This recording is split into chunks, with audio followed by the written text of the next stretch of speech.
Te, Ay, ano yun? te, baka pwedeng humingi ng tips. Tips para saan? Yung damit ko kasi tinalagyan ng dagta ng saging, ang hirap tanggalin, te.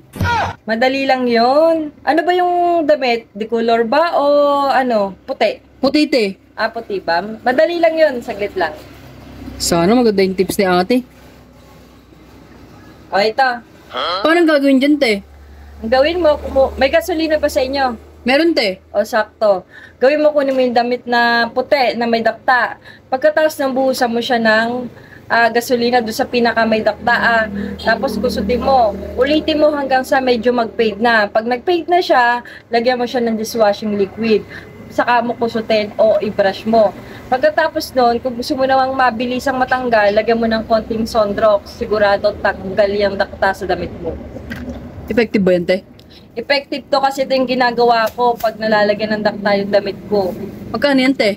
25 pesos lang. Te, bayad. O ito. Salamat sa tips, te. Sige.